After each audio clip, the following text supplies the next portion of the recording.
সমিতি নিয়ে একটি মোকাররমা পরিবেশন করছি।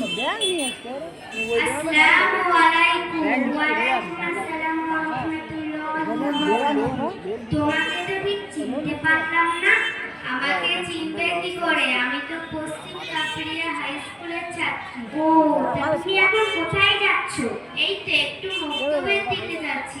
তুমি কোথায় যাচ্ছ? এই তো একটু সামনের দিকে যাচ্ছি। তুমি তো বললে সামনের দিকে যাচ্ছি, তা কোনো জায়গার নাম বলে না তো? ও, বলতেই হবে। আমি একটু সমিতিতে যাচ্ছি। কি কি বললে তুমি? সমিতি? আমরা হাদিসে পড়েছি সমিতি করা নাকি হারাম। আরে আরে, হারাম কিসের হারাম? কারো কাছ থেকে সুদ নেওয়া হারাম, এবং এর মধ্যে কেউ যদি সাহায্য করে সেটিও হারাম। এত কষ্ট করে টাকাগুলো শোধ করছি, সেটা যদি হারাম হয় তাহলে সমিতি করে লাভ কি? আচ্ছা বলো তো, এই টাকাগুলি নেওয়ার পর থেকে তোমাদের কোনো উন্নতি বা উপকার হয়েছে? না, আমাদের একটা দোকান ছিল, সেটাও বন্ধ হয়ে গিয়েছে। আমাদের চাষের জমিগুলিও নষ্ট হয়ে গিয়েছে।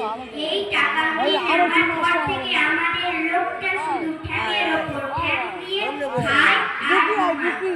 এবং মেয়েদের টিউশনের মাইনেও দেয় না। মাঠ গেল, জোগাড় গেল, এবার তো তোমার লোকের দুয়ারে এসে পৌঁছালে।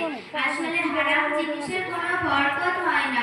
তুমি যদি হারাম থেকে বাঁচতে চাও তাহলে আখিরাতে সুখ, শান্তি এবং জান্নাত পাবে। তাহলে আমাদের ঠিক কি কি করতে হবে?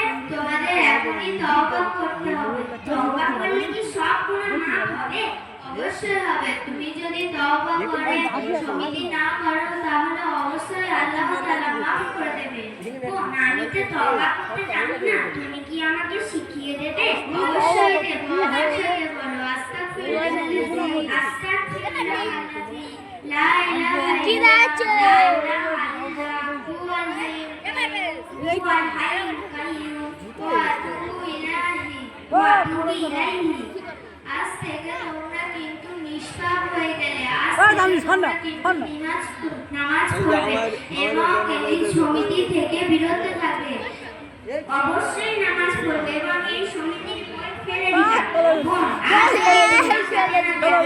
তাহলে আমরা হারাম পথের দিকে চলে যেতাম। আজ তাহলে আসি।